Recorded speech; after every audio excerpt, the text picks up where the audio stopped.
When we think about women, leadership in the future, we think about someone following a leader. But when I think about women leadership in the future, I think about surrendering to my sole purpose.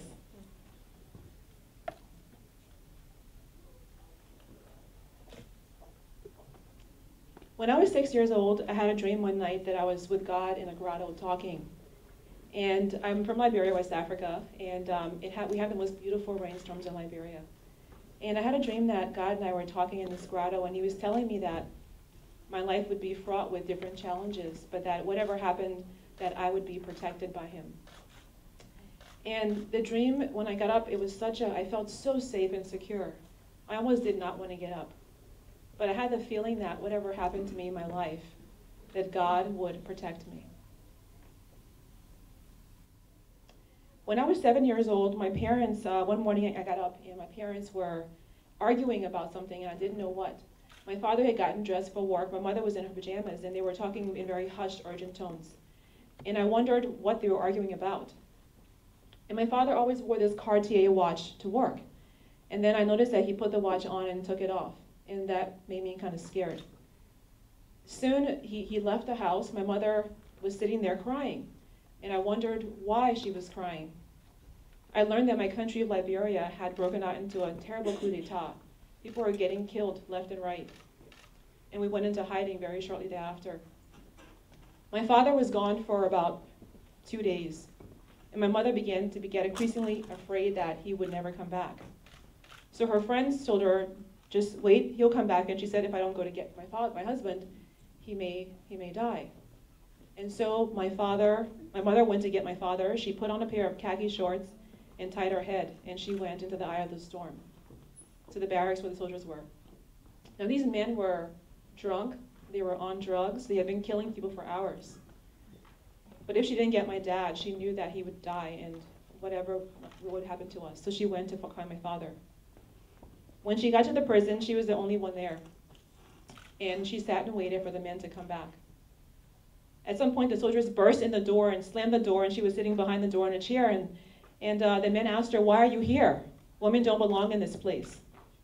And she said, my husband is here. He doesn't belong here. He's done nothing wrong. Well, everybody who's here has done something wrong. We're going to kill your husband. Just go home and just get out of here. Women do not belong here. My mom said, no, I can't let my husband stay here. He should not be killed. He's an innocent man. And the man asked her, who's your husband? And she said his name. And then he said, oh my God, this man gave me rice when I was hungry at one point. We can't kill him. So he had his men go and get my father some clothes, and then they let him go. The next day, 13 men were executed on a beach near where my father had been jailed. And I realized that once again, God had taken care of my family and protected us. When I was 11 or 12 years old, in Liberia, the system is not quite the way it is here, and the wires, electric wires are pretty wide open, and we shouldn't be on the phone when it's raining pretty much. My mother had told me, do not be on the phone when it's raining. But I had a girlfriend who was calling me about this boy that we liked. And we're talking about this boy and how cute he was, and he sent me a letter and wanted to connect with him at some point. And so we were talking, and she said to me, put the phone down, Maimah, you shouldn't be on the phone. And I did not put the phone down. I kept talking, and finally she said, put the phone down, and I did. And I walked away from the phone. And then the phone rang, so I went back and picked it up. And within one instant, I was hit by lightning. I felt this searing pain burn through my eardrums, and then I was out. The next memory I have is of me looking down at my body. My brothers were frantically rushing around, trying to get me to wake up. My mother had ran to me, and she was pulling the wires off my body and screaming and crying. And from above, I watched my mom, and I felt nothing. And then she almost looked up at me, and she was begging God for me not to die. And looking at my mother that day, I realized that it was not my time to die, and within one instant, I was back into my body and breathing again. We went to the emergency room, and I came home with a bandage on my ear. And that night when I was changing my clothes to go to bed, I noticed that there was a crucifix burned into my chest. I used to always wear a cross. And I realized that God had once again protected me. And the dream that I had when I was 6 years old in the grotto with God, that was the dream that was taking me forward in my life. A few years later, my brother and I had to go to a party. You know how it is. You got a party invitation. You got to be there. Everyone's going to be there. And my mom said, you guys should be home by a certain time because there's a curfew. Curfew means that if you're out past a certain time, you can get killed, raped, maimed. They may never find your body again. But my brother and I didn't want to miss this party, and so we went to the party. We realized at one point it was 8:30 and we had missed the curfew. So we got in our cars and we jumped in and went to leave. On the way home, we ended up where we saw a wall of soldiers. Now I can't imagine, I don't know how to even explain to you when you're 12, 13 years old and you come against a war of men, an army of men just standing there in a wall with guns and fatigues and M16 rifles. And we were so young. And they were like, get out of the car, get out of the car. And they began sticking and jabbing us with their knives and their cutlasses and their guns. And so we got out of the car and the men began to look at me up and down.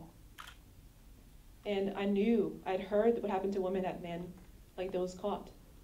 These women were raped and they were beaten and they were maimed. And I had never been touched by a man before. I was totally terrified of what would happen to me. The one soldier asked for my jewels, and then the other began pulling out my clothes. And my only prayer was, again, the memory of God telling me that day in the grotto that he would take care of me and always protect me. And so I just stood there as calm as I could be, and inside I was shaking.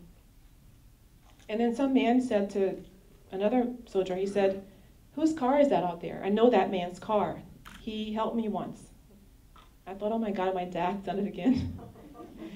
And they let us go. They gave us our jewelry back, and my brother and I ran so fast out of that place. We ran home, and I thought, oh my God, wow, I'm once again saved by something bigger than me. When I was 14 years old, again, moms give advice. Sometimes they're very annoying, but they always make the right sense. She told me that I should never be at a boy's house without my parents, but I was the kind of person who was considered a nerd and teacher's pet and picked on. So my girlfriend called and said, well, this boy wants us to go by his house, and can we just go by and hang out with him, and don't tell anybody else, just go and hang out and you'll be with the cool people. And I thought, okay, I'm gonna be cool, that's awesome. And so I went. And she said to me, I'll meet you there. And so my little brother, who was 5 years old at the time, came with me as my protection. And so I got there, and then I thought, okay, we're gonna hang out, have a good time, and I'll be cool by Monday. And but when I got there, my friend wasn't there. Nobody else was there, just me and my little brother. And then the boy told me to come in the house, and my heart started pounding. And I thought, why am I here? I shouldn't be here. And so I walked into the room, into the house, and he gave my brother cereal, and he gave him some show to watch, and he said, let's go talk in the room. And as I walked down the hall, I knew that maybe I shouldn't go down the hall with this boy, but I just so wanted to fit in, and so I went with him. And the moment I went in the room, he slammed the door shut and pushed me on the bed. And he was on top of me and pulling at my clothes, and it was the most, I can't explain how I felt. You know, I've been through so much before, and to have somebody physically on top of me screaming and pulling at my clothes, and I'm trying to yell and scream, and he covers my mouth and he says, don't scream. He's like, your brother's outside. I might hurt him if you scream. And so I just lay there, and a part of me just went someplace else. And we all have times in our lives where something makes you become silent and hold back, and that was the time when I learned to be silent and to hold my feelings back and not say what I meant and what I wanted. So I just laid there, and I went limp, and I put my mind someplace else, and then I went home. And I haven't talked about it until today with anybody in over 26 years.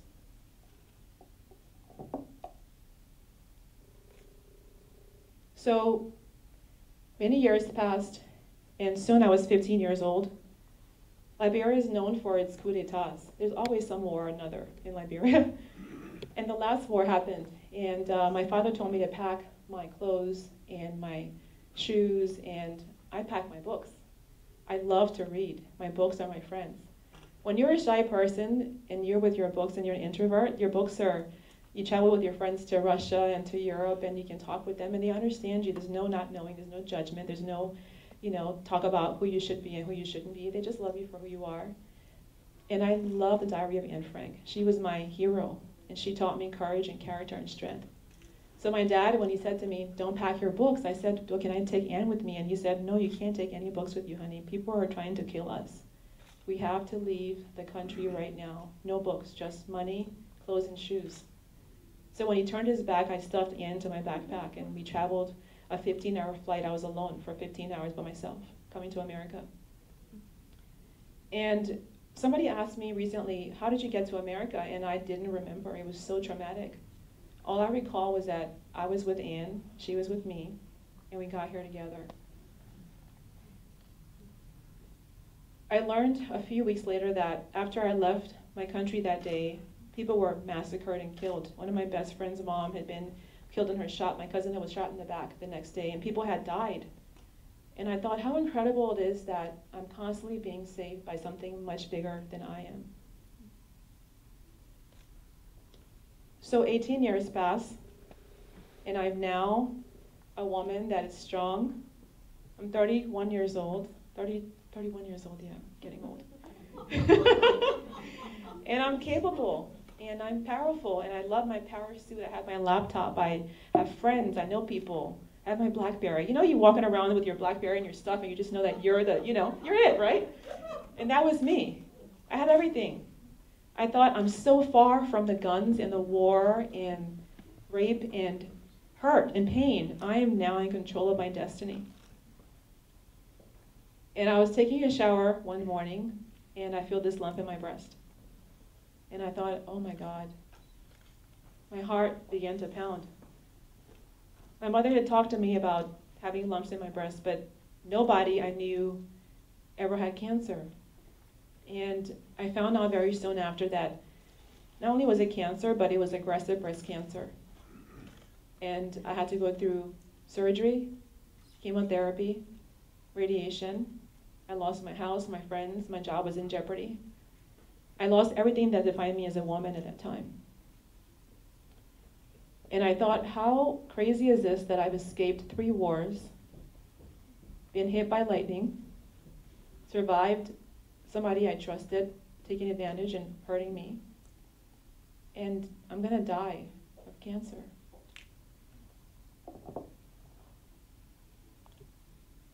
And so I went through months of depression where I would lay in bed, I go to chemotherapy, I was put on my smile, we all put on our smiles to pretend we're okay. I put on my smile and laugh, and then I go home and cry, and at some point I wanted to die because I thought nothing makes sense anymore. God said, I take care of you, I'll take care of you, do what I tell you, and I'll be there for you, and I'll take care of you. And I'd done what he asked me to do, but I was gonna die of cancer. And my daughter would be without a mother. And so when you're in chemotherapy, they give you all the drugs, okay? I mean, it was hard, but I was like, oh my God.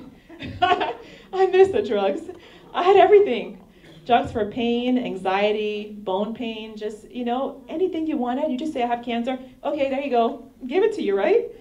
And so I loved that part, but then when I was depressed, I would look at the drugs on my countertop, and I began to think and contemplate, what if I took the drugs that are here?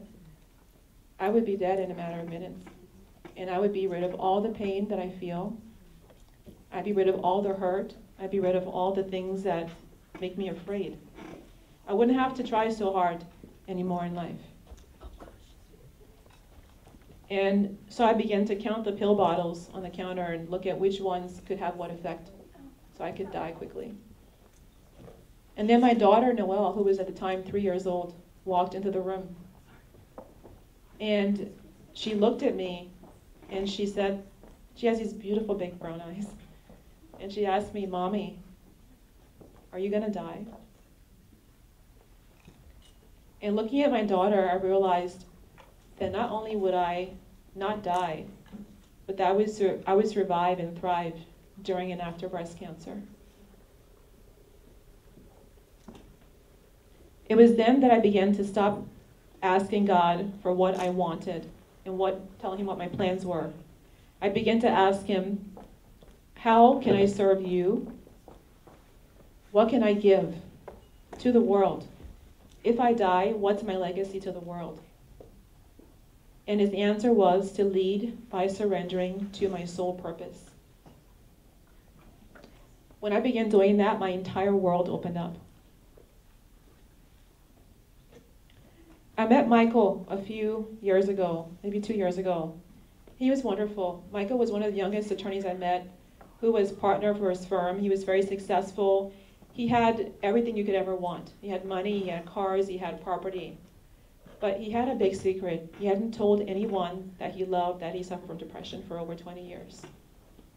And so we were friends, and we all get busy, and we talk and text and hang out for a while. Then we get busy and don't talk and don't text, and then you text the person back and say, I'm really sorry, you want to do happy hour? And then you hang out and you're good for a while. Well, one day he texted me, and we went back and forth, and I got busy, and I said, I'll talk to you later.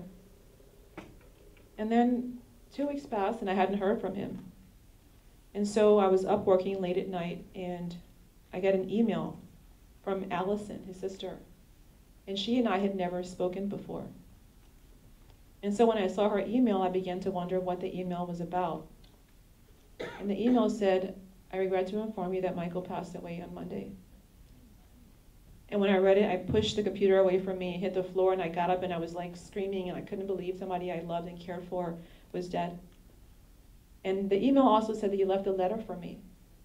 And I thought, why is there a letter attached to this email? What happened to Michael?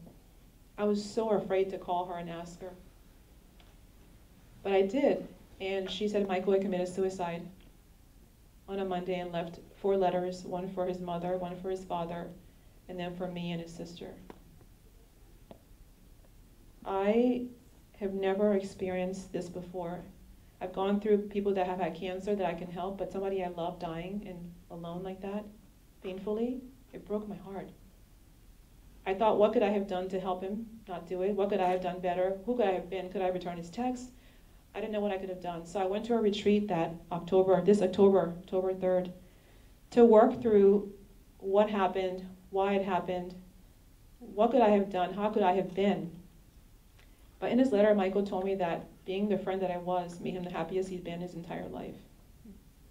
And so he told me to always show up and not to hide who I was. So at the retreat, I walked in there, and this woman I didn't know came to me the next morning, and she said, you know, you came in here with an angel last night, with an angel. And I was like, is she on crack or something? Is she crazy? What is she talking about? And she said to me the angel's name was Michael. He was 40 years old, and he committed suicide. And I sat down, I didn't know, how would she have known that his name, his age, and what happened? So she left me a message that Michael had given her.